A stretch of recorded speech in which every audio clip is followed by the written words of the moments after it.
La pédale de frein s'est enfoncée jusqu'au plancher. Aucune résistance, juste mon pied qui s'enfonçait dans le vide. J'ai coupé le moteur, tiré le frein à main, et je suis resté assis là.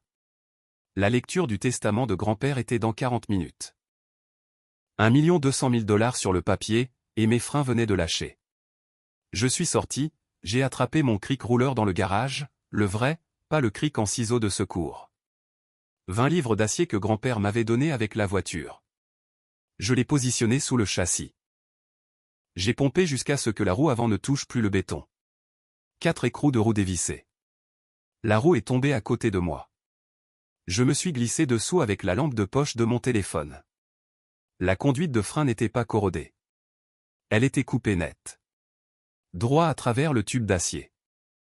La conduite principale et le flexible avaient tous deux été sectionnés. J'ai sorti mon téléphone. 3 photos. Un gros plan en grand angle. Ma main pour donner l'échelle. Puis une vidéo. Conduite de frein avant gauche. Coupé net. Aujourd'hui, c'est la lecture du testament. La voiture n'a pas bougé depuis vendredi. Il est 8h22 du matin. J'ai arrêté d'enregistrer.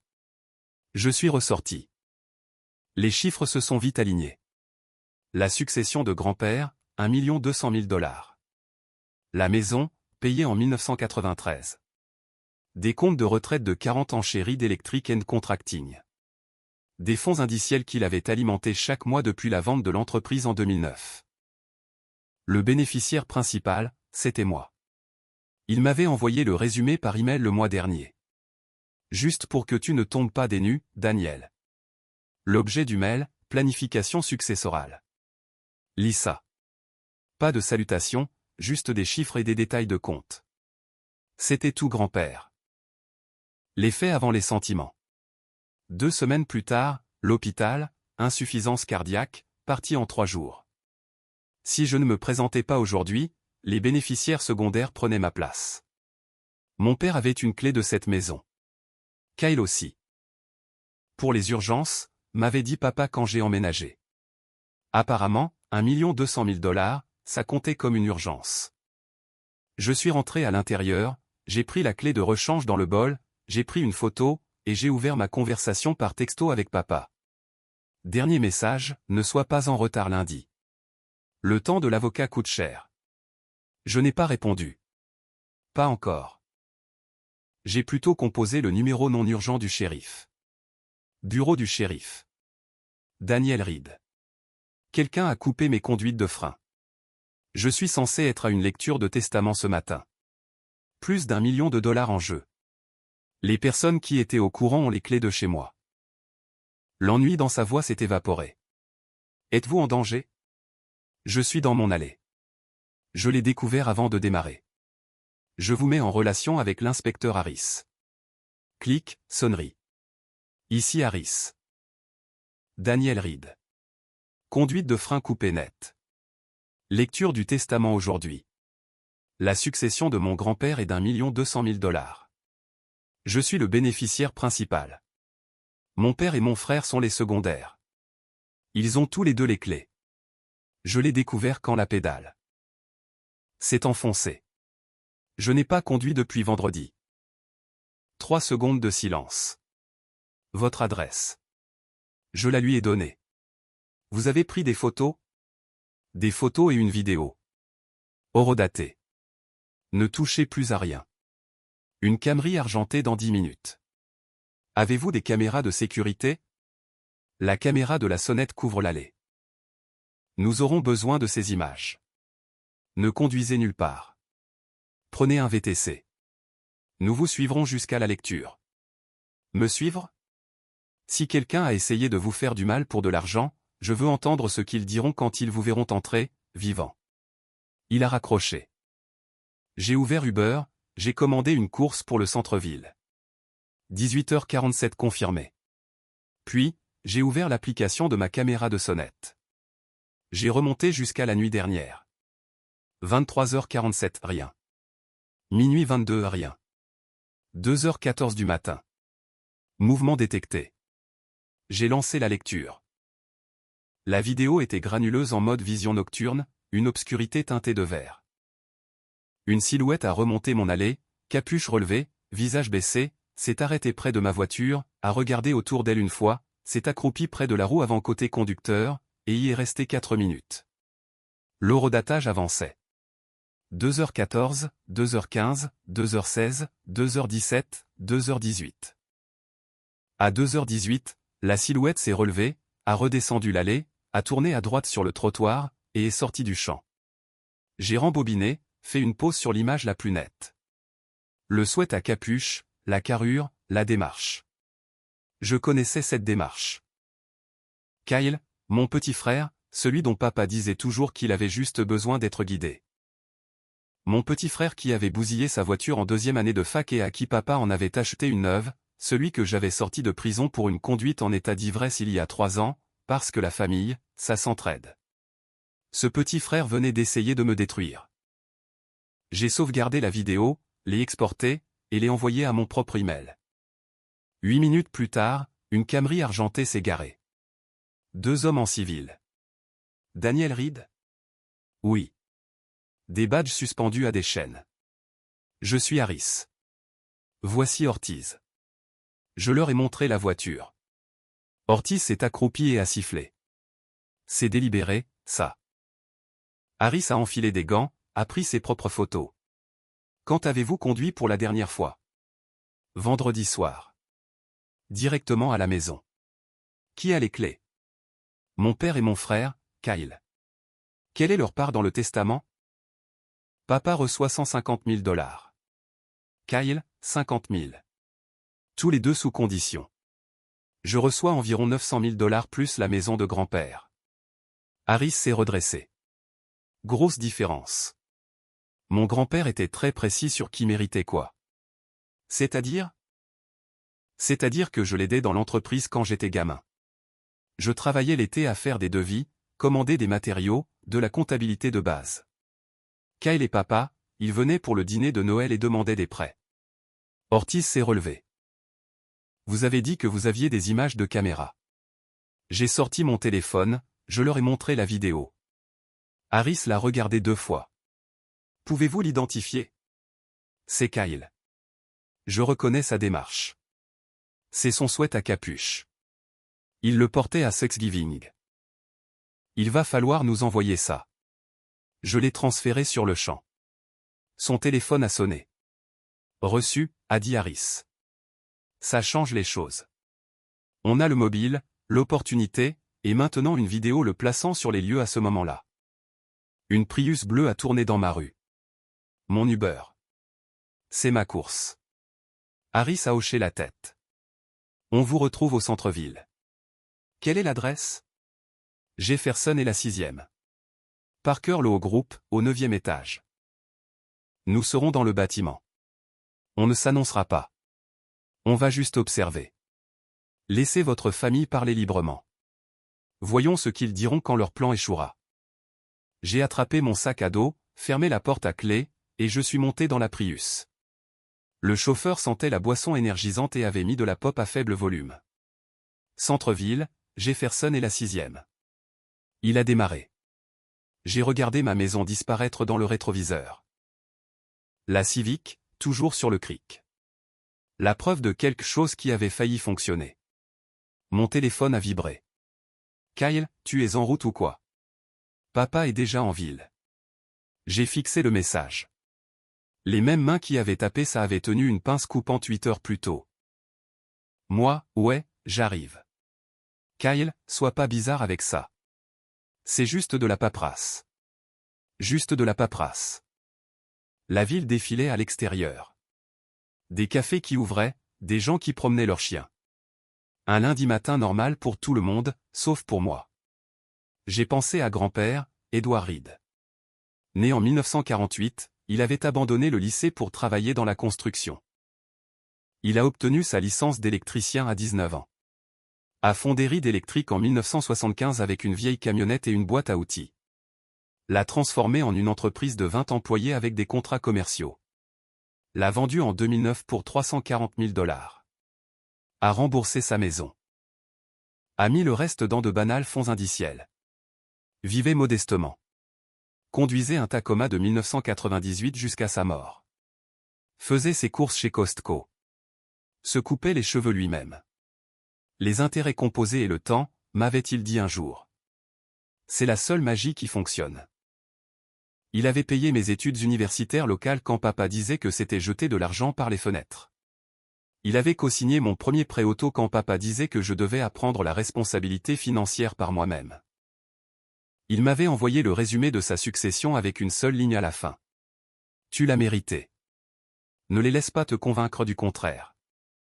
Je l'avais mérité en étant présent, en aidant, en ne demandant pas l'aumône chaque fois que la vie devenait compliquée. Kyle avait demandé à grand-père 15 000 $ pour lancer une entreprise il y a 2 ans. Grand-père avait dit non. Kyle avait cessé de lui rendre visite après ça.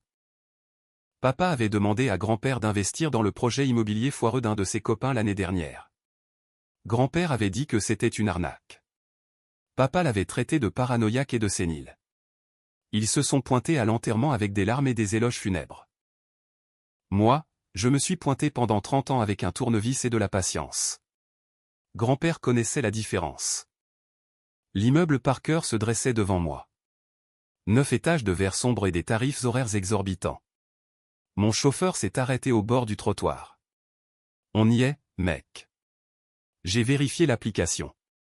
18,47. J'ai ajouté un pourboire de 5 $. Ma vie valait bien au moins 23 $.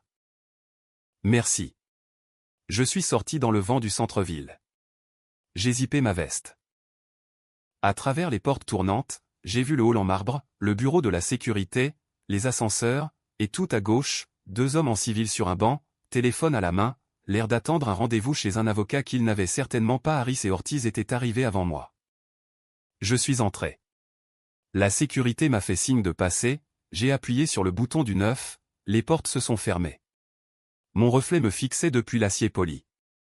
J'avais l'air fatigué, mais stable. Le genre de fatigue qui vient quand on ne dort pas parce que sa famille a essayé de vous assassiner. L'ascenseur s'est ouvert sur Parker Law Group. Porte en verre. Bois sombre. Un mur de diplômes encadrés qui coûtait probablement plus cher que ma voiture. Papa était assis dans un fauteuil en cuir près de la fenêtre. Costume sombre, cravate trop vive pour une suite d'enterrement. Téléphone en main. Il a levé les yeux, m'a vu. Quelque chose a traversé son visage. De la surprise, peut-être. De la déception. Certainement. Le voilà, a dit papa. Il a souri. Je commençais à croire que tu t'étais rendormi. Kyle était affalé 2 sièges plus loin. Chemise boutonnée, un jean qui coûtait plus que mon salaire de la semaine. Il faisait défiler son écran comme si c'était juste un rendez-vous de plus. Le trafic, ai-je dit. Aucun d'eux n'a demandé quel genre de trafic. Aucun n'a demandé pourquoi j'avais l'air d'avoir passé du temps sous une voiture. Aucun n'a demandé si tout allait bien. Ils connaissaient déjà la réponse. Tu es arrivé, a dit papa. C'est ce qui compte. La ponctualité, c'est le respect. C'est fort de café, venant d'un homme qui s'est présenté au chevet de grand-père à l'hôpital avec 3 jours de retard. Je me suis assis sur la seule chaise libre, j'ai posé mon sac à dos, sorti mon téléphone, ouvert le mémo vocal, appuyé sur enregistrer, et l'ai glissé dans ma poche. Une petite barre rouge en haut de l'écran, enregistrement en cours. La réceptionniste a souri de derrière son bureau. Monsieur Parker vous recevra sous peu. Un café, de l'eau? Papa lui a fait signe que non sans la regarder. Ça va aller. Moi, ça n'allait pas, mais je n'allais pas le lui dire. Papa s'est penché vers moi, a baissé la voix. Tu as lu le résumé que ton grand-père a envoyé? Oui. Bien. Alors tu comprends que ce n'est qu'une formalité. La vraie conversation, celle sur une distribution équitable, aura lieu après. Équitable, ai-je répété. Ton frère a des prêts étudiants, des dettes de carte de crédit. Il essaie de démarrer dans la vie. Ta mère a eu des frais médicaux l'année dernière. Il faut être réaliste sur qui a besoin de quoi. Kyle a levé les yeux de son téléphone. Grand-père était de la vieille école. Il ne comprenait pas la pression financière moderne. On peut arranger ça avant que ça ne devienne compliqué. Arranger ça, comme si le testament juridiquement contraignant de grand-père était une faute de frappe. J'ai pensé à la conduite de frein, aux coupes nettes, aux souhaits à capuche de Kyle et au verre de la vision nocturne. On peut en parler, ai-je dit lentement, après avoir entendu ce que grand-père a réellement écrit. Papa a souri, s'est détendu dans son fauteuil. C'est raisonnable. C'est tout ce que je demande. Une famille doit travailler ensemble. Une famille ne devrait pas non plus essayer de vous assassiner pour de l'argent. Mais j'ai gardé cette pensée pour moi. La porte du bureau s'est ouverte. Un homme d'une cinquantaine d'années est sorti. Cheveux gris, costume anthracite, des lunettes sur une chaîne. Le genre d'avocat qui avait vu toutes les versions de dysfonctionnement familial et avait cessé d'être surpris 20 ans plus tôt. « Messieurs, a-t-il dit, je suis Monsieur Parker. Merci d'être ponctuel. Si vous voulez bien me suivre, nous allons commencer. » Papa s'est levé le premier, a boutonné sa veste, a redressé sa cravate. Kyle a mis son téléphone en poche, s'est levé avec l'assurance désinvolte de quelqu'un qui pensait avoir déjà gagné. J'ai attrapé mon sac à dos, je les ai suivis. En passant devant le verre dépoli de la salle de conférence voisine, j'ai aperçu 2 silhouettes floues, assises, parfaitement immobiles, qui attendaient. La salle de conférence de Parker était exactement ce qu'on attend d'un cabinet qui facture $400 de l'heure. Longue table en acajou, fauteuil en cuir, 3 places de notre côté, une embout de table pour Parker. Une pile de papier bien ordonnée se trouvait devant sa chaise, un sceau doré visible sur l'enveloppe du dessus. Le testament de grand-père. Papa a pris le siège du milieu. Position de pouvoir. Kyle s'est laissé tomber sur la chaise à sa droite. Je me suis assis à gauche. J'ai posé mon sac à mes pieds. Parker a fermé la porte. Le clic a résonné plus fort qu'il n'aurait dû. Avant de commencer, a dit Parker en s'asseyant, joignant les mains sur la table, je tiens à rappeler à tout le monde qu'il s'agit d'une lecture officielle du testament et des dernières volontés d'Edward James Reed. Ce document a été rédigé, attesté par des témoins et notarié conformément à la loi de l'État. Il a été mis à jour très récemment, il y a 6 mois. Mon rôle est d'exécuter les souhaits de M. Reed exactement tels qu'ils sont écrits, pas d'arbitrer des conflits familiaux. Papa a hoché la tête. Bien sûr. Nous sommes tous ici pour honorer les intentions de papa. Ces intentions sont explicites, a dit Parker. Il a soutenu le regard de papa juste assez longtemps pour marquer son point. Il a pris l'enveloppe, brisé le sceau doré, déplié la première page. Dehors, dans le couloir, j'ai entendu une porte s'ouvrir doucement. Des bruits de pas. Une autre porte qui se ferme. Papa n'a rien remarqué. Kyle fixait les papiers comme s'il pouvait lire à travers. Aucun d'eux ne savait que 2 inspecteurs étaient maintenant dans la pièce d'à côté. Aucun d'eux ne savait que j'avais une vidéo de Kyle près de ma voiture à 2h14 du matin. Aucun d'eux ne savait que leur plan avait déjà échoué. Parker s'est éclairci la gorge. Les dernières volontés et le testament d'Edward James Reed, exécuté le 15 mars 2024. Le sourire de papa s'est élargi. Kyle s'est penché en avant. Je me suis adossé et j'ai attendu que leur monde s'écroule. Parker a ajusté ses lunettes. À mon petit-fils, Daniel Edward Reed, je lègue la propriété située au 847 Maple Grove Drive, évaluée à environ $300 000. De plus, $900 000 détenus en fiducie, accessibles sur preuve de compétences financières ou à l'âge de 30 ans. J'avais 29 ans, à 6 mois près. Parker a continué. À mon fils, Robert Allen Reed, je lègue $150 000 détenus en fiducie pendant 2 ans, à condition qu'aucune accusation criminelle liée à cette succession ne soit déposée contre lui ou sa famille immédiate. Si de telles accusations surviennent, ce legs est annulé. Le visage de papa est devenu rouge. À Kyle Robert Reed, $50 000 détenus pendant 5 ans, à condition de maintenir un casier judiciaire vierge et de ne pas avoir de dette excédant $10 000. Kyle a cessé de respirer. Parker a posé le papier. Y a-t-il des questions? La mâchoire de papa était crispée. Mon père avait 81 ans. Sommes-nous certains qu'il était sain d'esprit? Le docteur Patricia Chen l'a évalué il y a 6 mois. Je l'ai rencontré 3 fois pour revoir ses termes. Il comprenait exactement ce qu'il faisait. Kyle a retrouvé sa voix. C'est insensé. Il donne tout à Daniel. Tu es un criminel, ai-je demandé. Tout le monde m'a regardé. Parce que si tu ne le es pas, Les conditions ne devraient pas avoir d'importance. Le visage de Kyle est devenu violet. Espèce de... Papa l'a interrompu. On a besoin d'une minute. Parker a hoché la tête. Je vais sortir. Il est parti. 3 secondes de silence.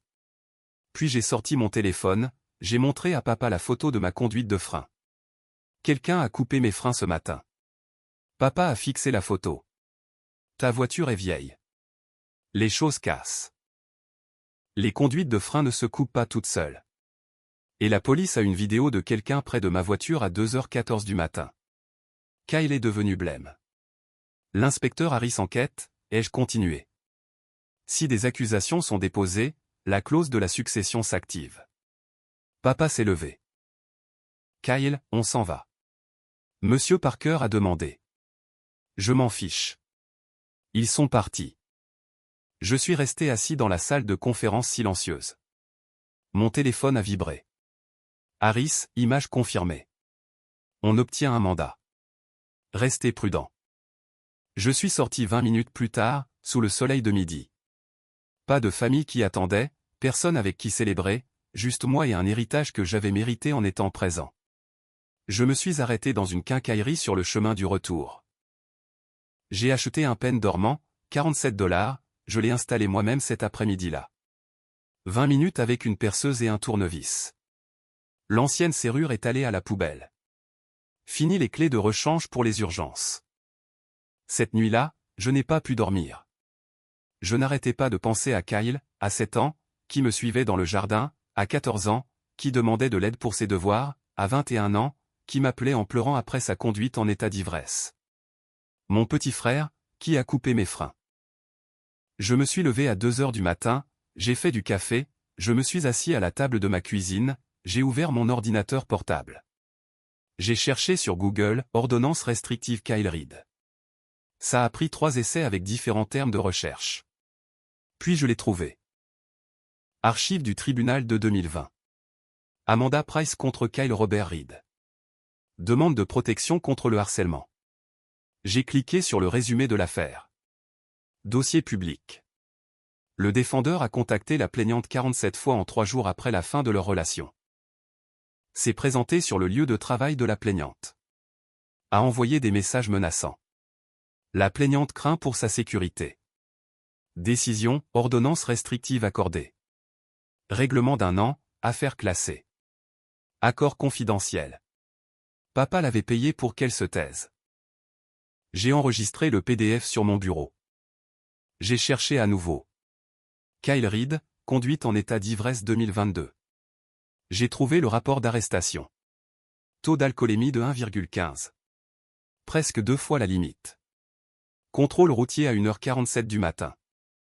Échec au test de sobriété sur le terrain. Puis, une motion pour supprimer les preuves. Le contrôle routier a été jugé illégal. Affaire classée. L'avocat de papa. 15 000 $ de frais de justice selon le dossier public. Je me suis adossé. 3 incidents. 3 fois où Kyle a dépassé les bornes. 3 fois où papa a tout fait disparaître. Et j'avais failli être le numéro 4. Le lendemain matin, on a sonné à ma porte. J'ai vérifié mon téléphone. Nouveau flux de la caméra. Marcus se tenait sur mon porche, les mains dans les poches. J'ai ouvert la porte. Salut. Salut, je peux entrer? Nous nous sommes assis dans mon salon. J'ai entendu pour Kyle, a dit Marcus. Les conduites de frein. Ouais. J'aurais dû te parler de ma voiture il y a des années. J'ai attendu. Ce n'était pas un accident. On s'était disputé à l'enterrement de grand-mère à propos de ses bijoux. J'avais dit que Kyle ne méritait rien parce qu'il ne venait jamais la voir. 2 jours plus tard, ma voiture a brûlé. Tu es sûr? Un voisin a vu quelqu'un cette nuit-là, il a décrit la voiture de Kyle, mais pas de preuves. Papa m'a convaincu de laisser tomber. La famille ne porte pas plainte contre la famille. Est-ce que grand-père le savait? Marcus a hoché la tête. Il m'a posé des questions à ce sujet l'année dernière. Je lui ai tout dit.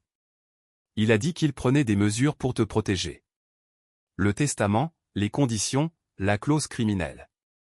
Grand-père avait rassemblé des preuves. Tu témoigneras si ça va au procès? J'ai déjà dit à l'inspecteur que je le ferai. Après le départ de Marcus, je suis resté seul. Puis j'ai fait quelque chose que j'avais évité.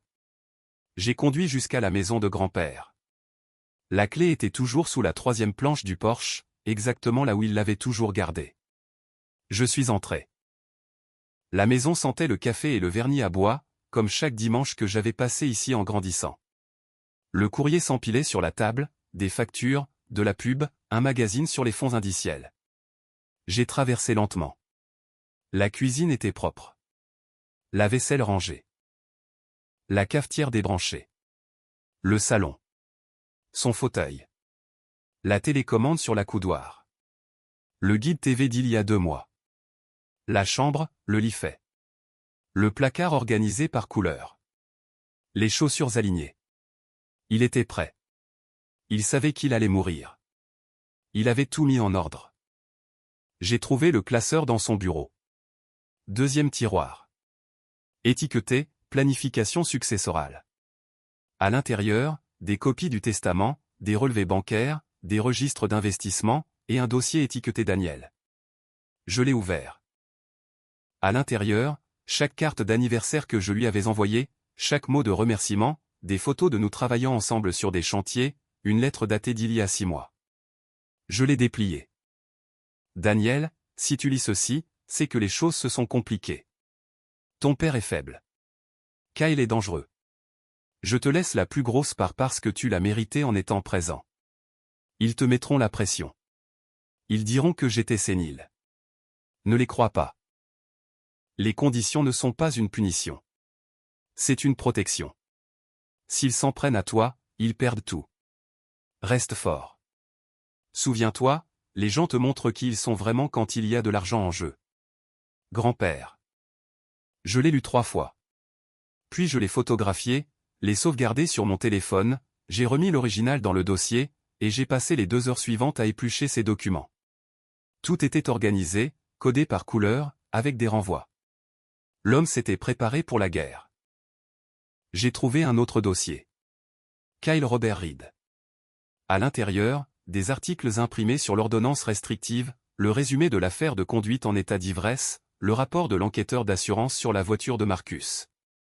Grand-père avait tout documenté. Il savait depuis des années. Je chargeais des dossiers dans ma voiture quand un SUV blanc s'est garé. Papa. Il est sorti lentement, m'a vu, s'est arrêté. Qu'est-ce que tu fais ici? L'exécuteur testamentaire de grand-père m'a demandé de sécuriser les documents. Un mensonge, mais un mensonge propre. Papa a regardé les boîtes dans mon coffre. Tu as trouvé quelque chose d'intéressant? Des déclarations de revenus, des relevés d'investissement, les trucs normaux d'une succession. Rien sur Kyle. J'ai croisé son regard. Devrait-il y en avoir? Il m'a fixé, essayant de deviner ce que je savais. Tu fais une erreur, a-t-il dit finalement. La famille protège la famille. La famille n'essaie pas de détruire la famille pour un héritage. Il a paniqué. Il ne réfléchissait pas clairement. Il a acheté une pince coupante 2 jours à l'avance. Ça s'appelle la préméditation. Papa s'est approché. Tu veux vraiment le détruire? Il a 26 ans. La prison va ruiner sa vie. Il a essayé de ruiner la mienne. Mais tu vas bien. Personne n'a été blessé. Parce que je l'ai découvert à temps. Un silence s'est installé entre nous. Je te le demande, a dit papa doucement. Retire ta plainte. On va gérer ça en privé. Comment? Comme tu as géré Amanda? Comme tu as géré la voiture de Marcus? Comme tu as géré la conduite en état d'ivresse? Son visage a changé. Tu as fouiné. C'est grand-père qui a fouiné. J'ai juste trouvé ses dossiers. C'était un vieil homme aigri qui ne comprenait rien. Il comprenait parfaitement. C'est pour ça qu'il a rédigé le testament de cette façon. Les mains de papa se sont crispées. Tu choisis l'argent plutôt que la famille. Je choisis les conséquences plutôt que la complaisance. Il s'est retourné, a marché vers son SUV, s'est arrêté à mi-chemin, ce n'est pas fini. Il est parti. J'ai fini de charger les boîtes. J'ai fermé la maison de grand-père à clé. Je suis rentré chez moi. J'ai passé la soirée à tout organiser sur ma table de salle à manger. Les relevés bancaires ici. Les registres d'investissement là. Le dossier de Kyle à part. Mon téléphone a vibré. Harris, on a le mandat. Trouver une pince coupante dans son garage. Les copeaux de métal correspondent. Le procureur dépose les charges demain. Moi, quel genre de charge? Harris, tentative d'homicide involontaire par véhicule. Altération d'un véhicule. Il risque de 8 à 20 ans selon s'il plaide coupable. J'ai posé le téléphone, j'ai fixé les documents étalés sur ma table. La preuve d'une vie construite avec soin. La preuve d'un frère qui avait été assisté toute sa vie. La preuve d'un grand-père qui avait tout vu venir. Mon téléphone s'est rallumé. Discussion de groupe de la famille. Maman, s'il te plaît, appelle-moi. On doit parler de ça en famille. Papa, tu nous déchires. Kyle, je suis désolé. S'il te plaît. Je ne réfléchissais pas. Ne fais pas ça. J'ai mis la discussion en sourdine. Puis j'ai fait quelque chose auquel je pensais depuis des heures. J'ai ouvert mon application bancaire. J'ai appelé la société de prêt hypothécaire que grand-père avait utilisée. J'aimerais obtenir une préapprobation pour un prêt immobilier. La femme au téléphone était joyeuse. Merveilleux. Avez-vous un acompte de côté? Oui. Et j'aurai des fonds supplémentaires disponibles d'ici 90 jours. Parfait. Laissez-moi vous transférer à un conseiller en prêt. 20 minutes plus tard, j'étais préapprouvé pour 400 000 $. Combiné avec le fonds en fiducie, je pouvais acheter quelque chose comptant. Pas d'hypothèque, pas de dette, juste la liberté. J'ai passé la semaine suivante à regarder des propriétés en ligne. Rien d'extravagant, juste 3 chambres, 2 salles de bain, un garage pour un atelier. Assez loin de la ville pour que la famille ne passe pas à l'improviste. Assez près pour que Marcus puisse venir. J'en ai trouvé une le jeudi. Petite maison, un acre de terrain, nécessitant des travaux, mais des fondations solides. J'ai programmé une visite pour le samedi. Vendredi après-midi, Kyle a été arrêté. J'ai regardé le site d'information locale. Photo d'identité judiciaire, charges énumérées. Caution fixée à 75 000 $. Papa l'a payé en moins de 2 heures. Mon téléphone a explosé de textos de parents à qui je n'avais pas parlé depuis des années. Tante Linda, honte à toi. Oncle Mike, la famille, ça s'entraide. Cousine Jennifer, tu vas vraiment l'envoyer en prison pour une voiture? Pour une voiture? Comme si une tentative de meurtre était une contravention de stationnement. Je les ai tous bloqués. Cette nuit-là, je me suis assis sur ma terrasse. J'ai regardé les étoiles, j'ai pensé à grand-père, qui avait travaillé 40 ans pour construire quelque chose. Qui m'avait appris que le fait d'être présent comptait. Qui m'avait protégé même après sa mort. Mon téléphone a vibré. Agent immobilier, le vendeur a accepté votre offre. Inspection programmée lundi. J'ai souri pour la première fois de la semaine. Pas parce que Kyle était arrêté. Pas parce que je recevais de l'argent. Parce que je construisais quelque chose qu'on ne pouvait pas m'enlever, quelque chose que j'avais mérité en étant présent quand personne d'autre ne l'était. L'inspection de la maison a eu lieu un lundi matin gris. Un ranch de 3 chambres, extérieur en briques, un garage indépendant qui pourrait accueillir un atelier complet. L'inspecteur était un type dans la soixantaine nommé Tom, qui portait une lampe frontale et se parlait à lui-même en travaillant. Je l'ai suivi dans chaque pièce. Les fondations sont solides, marmonna-t-il en tapotant les murs du sous-sol. Le toit a encore 5 ans devant lui. Le chauffe-eau est neuf. La chaudière est plus vieille mais bien entretenue. Il a ouvert le tableau électrique, a examiné chaque disjoncteur. Vous vous y connaissez en électricité, a-t-il demandé. Ouais, je suis technicien en CVC. Je fais un peu d'électricité à côté. Il a hoché la tête. Alors vous apprécierez ça. L'ancien propriétaire était électricien. Le câblage est parfait, étiqueté, codé par couleur. Le gars savait ce qu'il faisait. Il y avait quelque chose de juste là-dedans. Comme si grand-père avait choisi cette maison pour moi avant même que je sache que j'en avais besoin. Tom a terminé 2 heures plus tard. C'est propre. Peut-être repeindre. Un nouveau sol dans la cuisine. Mais structurellement, cet endroit vous survivra. J'ai signé l'offre finale cet après-midi-là. Date de signature définitive dans 3 semaines. Cette nuit-là, j'ai commencé à faire mes cartons. Pas grand-chose à déménager. Je louais un T2 depuis des années. J'avais gardé les choses au minimum. 6 boîtes d'outils, 3 de vêtements, une d'ustensiles de cuisine. Tout ce que je possédais tenait dans le plateau de mon pick-up. J'étais en train de scotcher la dernière boîte quand on a sonné à ma porte. J'ai vérifié la caméra. Une femme, la trentaine, cheveux blonds, une posture nerveuse. Je ne la reconnaissais pas. J'ai ouvert la porte à moitié. Je peux vous aider? Vous êtes Daniel Reed? Oui. Elle a hésité. Je suis Amanda Price. Mon estomac s'est noué. J'ai vu les nouvelles, a-t-elle continué rapidement. À propos de Kyle, l'arrestation. Je devais juste voir si vous alliez bien. Je suis sorti sur le porche, j'ai fermé la porte derrière moi. Comment m'avez-vous trouvé? Les archives judiciaires du dossier de succession. Je suis désolé. Je sais que c'est bizarre. Elle avait l'air effrayée, comme si elle avait passé tout le trajet à se convaincre de frapper à la porte. Vous ne me devez rien, ai-je dit. L'ordonnance restrictive, c'était il y a des années. 4 ans. Mais j'y pense encore. Silence. Il m'a envoyé 47 messages en 3 jours, a-t-elle dit doucement.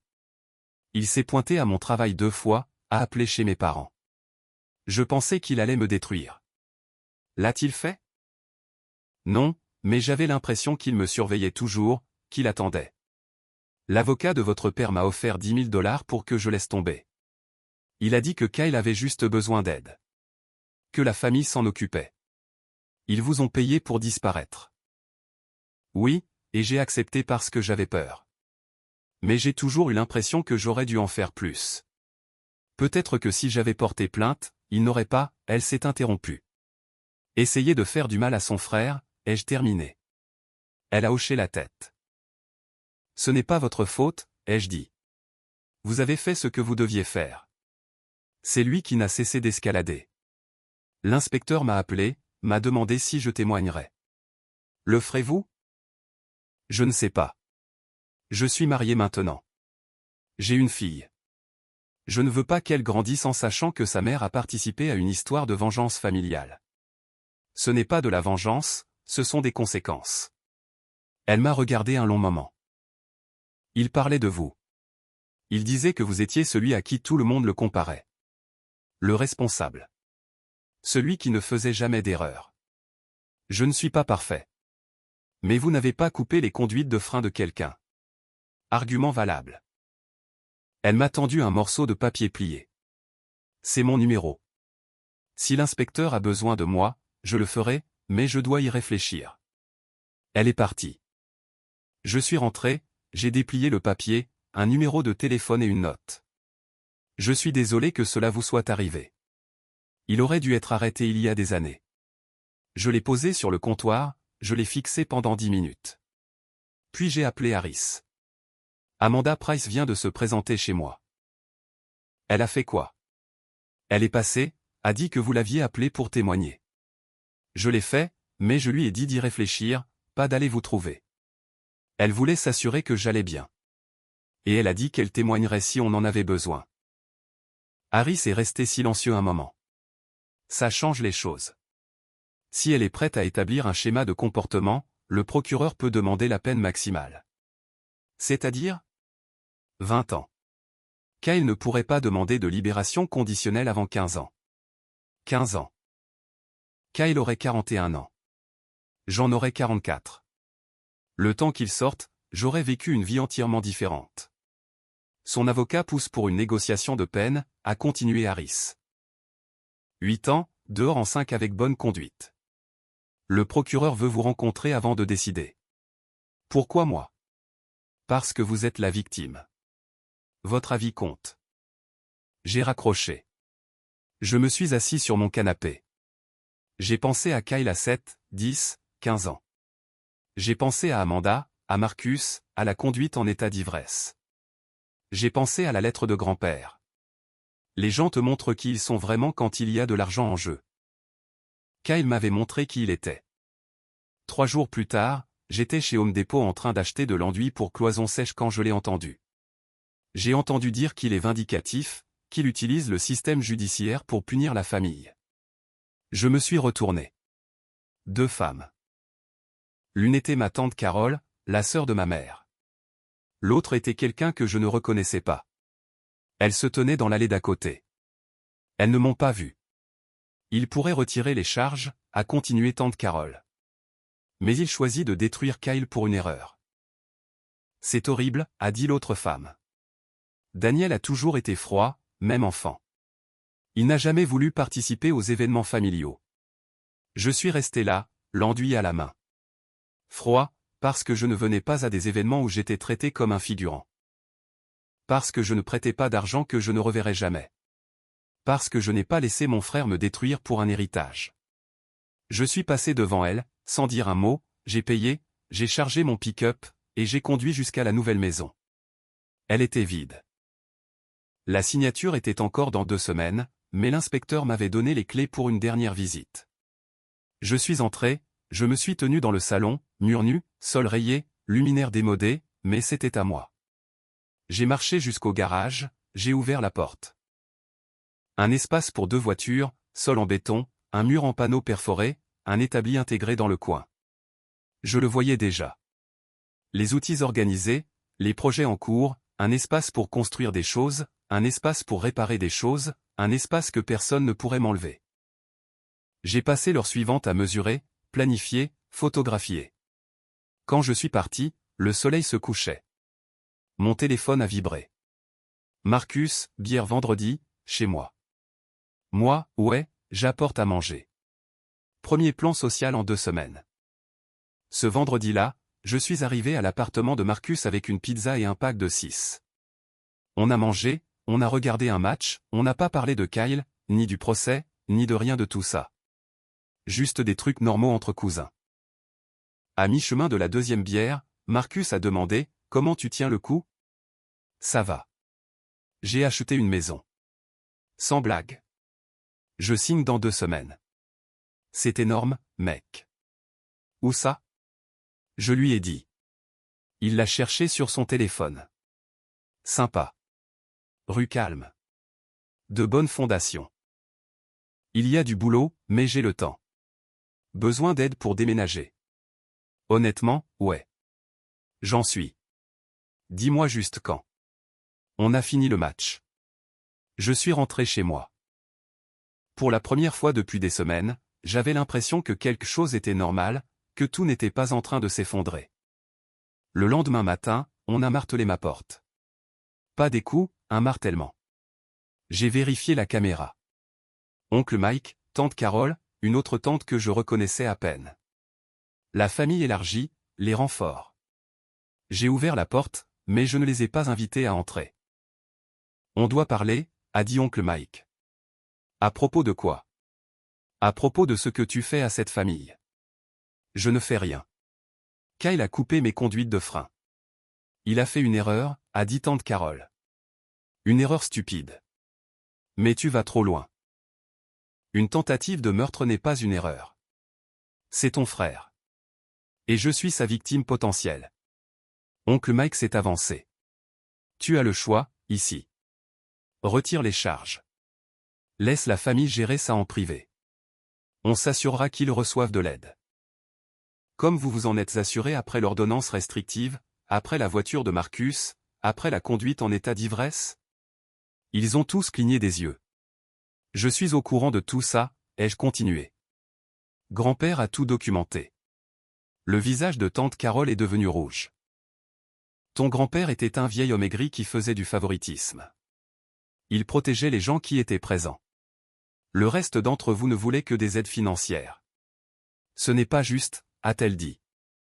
Une tentative de meurtre non plus. Oncle Mike m'a pointé du doigt. Tu es égoïste. Tu as eu l'argent. Tu as eu la maison.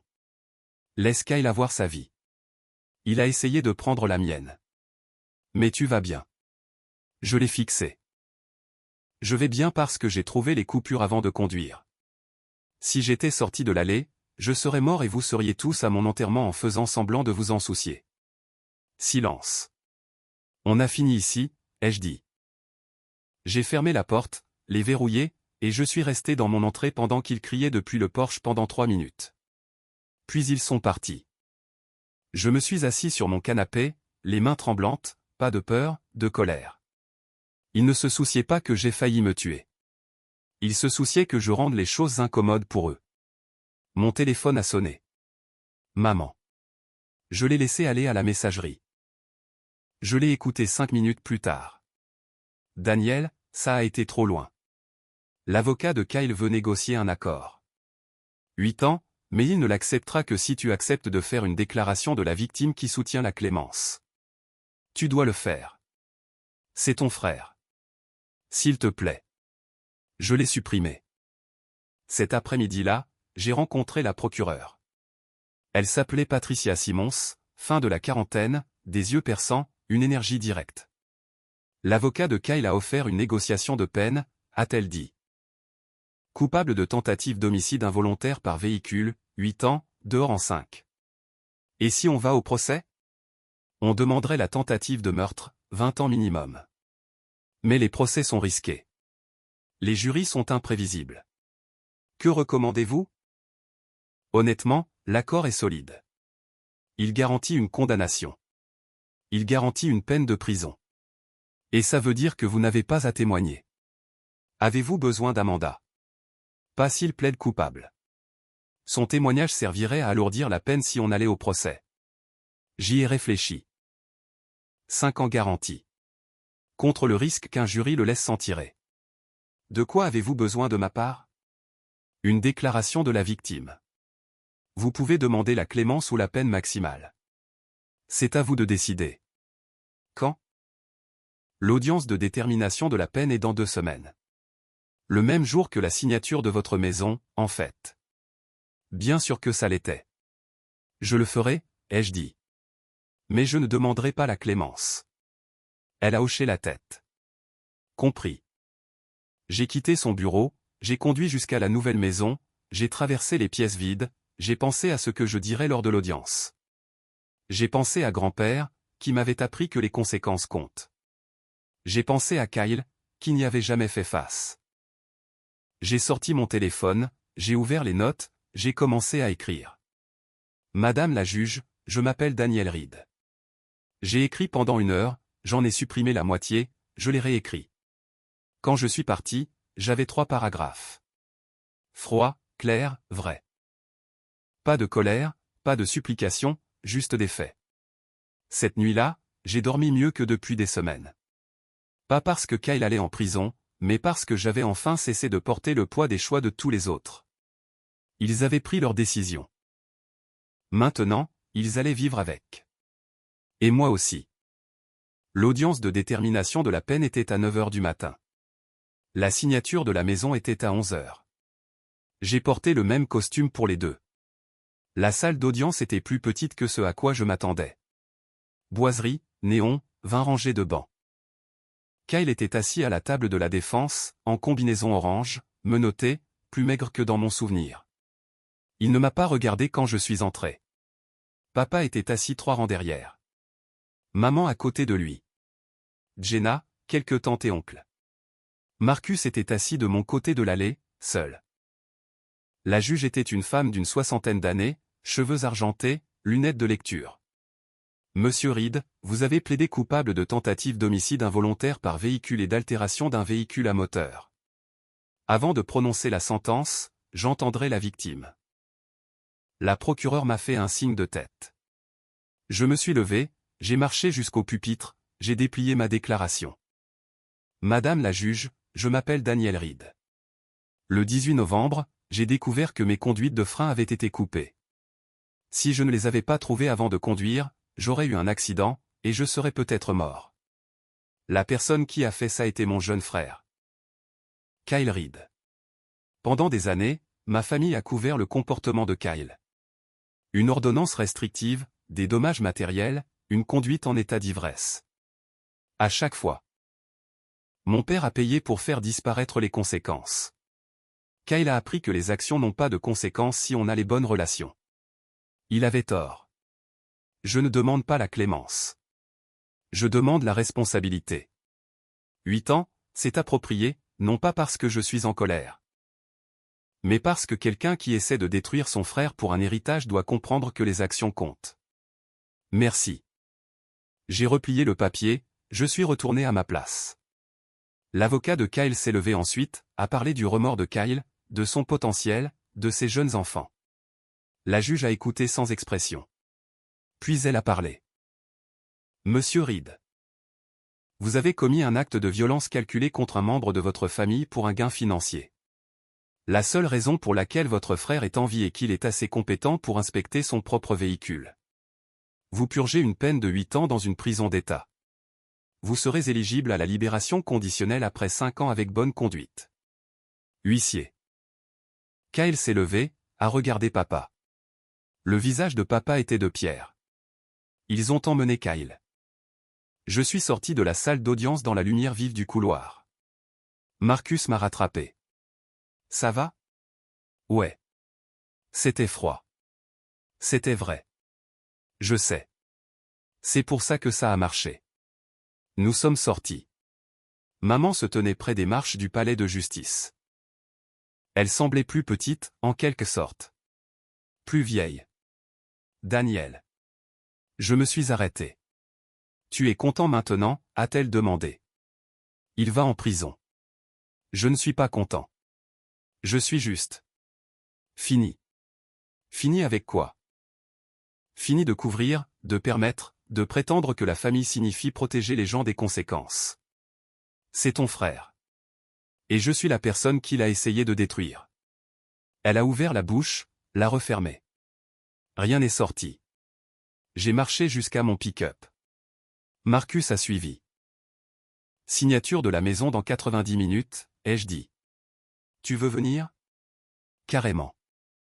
On s'est arrêté à un drive, on a pris du café et des sandwichs pour le petit déjeuner, on les a mangés sur le parking de l'étude notariale. Tu es nerveux, a demandé Marcus. À propos de quoi? D'acheter une maison. C'est énorme. J'étais plus nerveux pour l'audience. C'est fait maintenant. Ouais. On a fini de manger, on est entré. La signature a duré 45 minutes, j'ai signé 20 documents, paraphé 50 endroits. L'agent m'a tendu les clés. Félicitations, vous êtes officiellement propriétaire. J'ai fixé les clés. Petites, en métal. Les miennes. Marcus a souri. Allons la voir. On a conduit jusqu'à la maison, on s'est garé dans l'allée. Vide, silencieuse, elle attendait. J'ai déverrouillé la porte d'entrée, je suis entré. Bienvenue chez toi, mec, a dit Marcus. On a traversé chaque pièce. Je lui ai montré où je mettrais les meubles, où je repeindrais, le garage qui deviendrait un atelier. Tu emménages quand? A-t-il demandé. Ce week-end. Je suis déjà emballé. Besoin d'aide? Ouais. Pizza et bière après. Marché conclu. Ce samedi-là, on a chargé mon pick-up. 6 boîtes d'outils, 3 boîtes de vêtements, des ustensiles de cuisine, un canapé que Marcus m'a aidé à descendre. Tout est rentré en 2 voyages. À midi, je déchargeais dans ma nouvelle allée. Marcus portait les boîtes, je dirigeais le trafic. Les outils dans le garage, les vêtements dans la chambre, les affaires de cuisine dans la cuisine. Tu es un décorateur né, a dit Marcus. On a travaillé pendant 3 heures, on a monté mon lit, assemblé une table bon marché, accroché ma télé. À 15 heures, l'endroit avait l'air habitable. Marcus a ouvert les bières que j'avais mises au frigo ce matin-là. On s'est assis sur ma terrasse, on a regardé le jardin. L'herbe avait besoin d'être tondue, la clôture repeinte, les arbres taillés. C'est parfait, a dit Marcus. C'est le bazar. Ouais, mais c'est ton bazar. On a bu en silence. Tu as des nouvelles de tes parents, a-t-il finalement demandé. Non. Toi. Mon père a appelé. Il a dit que je prenais parti. C'est le cas? Ouais. Le bon côté. J'ai souri. On a fini nos bières. On a mangé de la pizza sur des assiettes en carton parce que je n'avais pas encore déballé la vaisselle. Marcus est parti vers 19h. Je suis resté dans mon salon. Vide, à l'exception d'un canapé et d'une télé. Pas de photos de famille, pas de décoration, rien. Juste de l'espace et du silence. J'ai dormi sur un matelas par terre cette nuit-là. Le meilleur sommeil que j'avais eu depuis des mois. La semaine suivante, j'ai commencé à construire l'atelier, j'ai nettoyé le garage, balayé 20 ans de poussière, monté un panneau perforé sur les murs, accroché les outils de grand-père. Les tournevis organisés par taille, les clés dans l'ordre, du ruban adhésif d'électricien, des pinces à dénuder. Sa boîte à outils était posée sur l'établi, en métal rouge, cabossé. Ses initiales gravées sur le côté. Je l'ai ouverte, j'ai retrouvé la lettre. Reste fort. Les gens te montrent qui ils sont vraiment quand il y a de l'argent en jeu. Je l'ai pliée soigneusement, les remises, j'ai fermé la boîte à outils. Puis je me suis mis au travail. Au cours du mois suivant, j'ai repeint 3 pièces, remplacé le sol de la cuisine, réparé des robinets qui fuyaient, installé de nouveaux luminaires. Chaque soir après le travail, je rentrais à la maison et je construisais quelque chose. Pas parce que je devais le faire, parce que je le voulais. Marcus est passé 2 fois, m'a aidé à installer des étagères, on a bu une bière après. On n'a pas parlé de Kyle, ni du procès, ni de rien de tout ça. Juste du travail, des rires, des trucs normaux. Un après-midi, je tondais la pelouse quand un SUV blanc est passé lentement. Papa. Il ne s'est pas arrêté, n'a pas fait de signe, il a juste regardé la maison, puis a continué sa route. J'ai fini de tondre. Je n'y ai plus pensé. 3 mois après la condamnation, j'ai reçu une lettre. Cachet de la prison, l'écriture de Kyle. Je l'ai fixée pendant 10 minutes. Je l'ai jetée sans l'ouvrir. Ce qu'il voulait dire n'avait plus d'importance. 4 mois plus tard, j'ai rencontré mes voisins. Un couple de personnes âgées, des enseignants à la retraite. Ils ont apporté des cookies. Bienvenue dans le quartier. Nous sommes Linda et Robert. Daniel. Merci pour ça. Si vous avez besoin de quoi que ce soit, nous sommes à 2 maisons. Robert était professeur de technologie. Il a tous les outils connus de l'homme. Je pourrais vous prendre au mot. Ils sont devenus le genre de voisins que grand-père aurait aimé.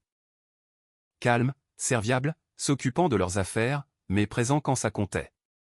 Linda m'a apporté 2 fois des restes de gratin. Robert m'a aidé à reconstruire les marches du porche. Ils n'ont jamais posé de questions sur ma famille ou d'où je venais.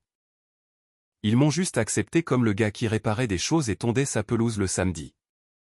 6 mois après avoir emménagé, j'ai invité Marcus pour un barbecue dans le jardin. Rien d'extravagant, juste des hamburgers, des bières et un foyer que j'avais construit avec des parpaings. On s'est assis dans des chaises de jardin, on a regardé le feu. « Tu es heureux ?» a demandé Marcus. J'y ai réfléchi. Ouais, je crois bien. Même avec tout ça? Surtout avec tout ça. C'est froid, mec. C'est honnête. Il a ri. Juste. On est resté assis en silence. Tu penses que tu leur reparleras un jour? A demandé Marcus. Tes parents? Peut-être s'ils s'excusent. S'ils reconnaissent ce qui s'est passé. Mais je ne retiens pas mon souffle. Et Kyle? Quand il sortira? Je ne sais pas. C'est dans 5 ans.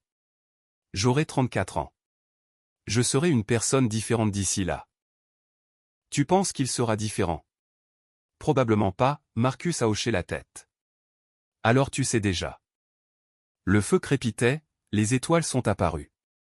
J'ai pensé à grand-père, qui avait bâti une vie à partir de rien. Qui m'avait appris que les intérêts composés et le temps étaient la seule magie qui fonctionnait. Qui m'avait protégé même après sa mort. J'ai pensé à la boîte à outils dans mon garage, à l'atelier que j'avais construit, à la maison que je possédais sans dette, à l'argent en banque que personne ne pouvait prendre, à la liberté de dire non. Marcus est parti vers minuit. J'ai rangé, j'ai arrosé le foyer, je suis resté dans mon jardin, ma maison derrière moi, mon atelier plein d'outils, ma vie selon mes propres termes. Seul, mais pas solitaire. Libre, mais pas sans but. J'avais perdu une famille, mais j'avais construit une vie. Et c'était un juste échange. Je suis rentré, j'ai fermé la porte à clé, je me suis assis à la table de ma cuisine avec une bière et mon ordinateur portable, j'ai vérifié mon compte d'investissement. 947 293 $, contre 800 000 $ il y a 7 mois. Les intérêts composés et le temps. La voix de grand-père dans ma tête. C'est la seule magie qui fonctionne. J'ai fermé l'ordinateur, j'ai regardé autour de moi dans ma cuisine. Mur nu, table bon marché, chaise dépareillée. Mais à moi. Chaque centimètre gagné en étant présent, en refusant de couvrir des gens qui ne changeraient pas, en choisissant les conséquences plutôt que le confort. J'ai fini ma bière, j'ai lavé la bouteille, je l'ai mise dans le bac de recyclage. Puis j'ai marché jusqu'à mon atelier, j'ai ouvert la boîte à outils de grand-père, j'ai sorti sa vieille clé à molette, je l'ai tenue un moment. Puis je me suis mis au travail sur un projet que je planifiais depuis des semaines. Construire une bibliothèque pour le salon. Pas parce que j'en avais besoin, mais parce que construire des choses, c'était ce qu'on faisait. Et j'avais tout le temps du monde. La maison était silencieuse, à l'exception du bruit de la scie. Pas de famille qui appelait, pas de drame, pas d'urgence.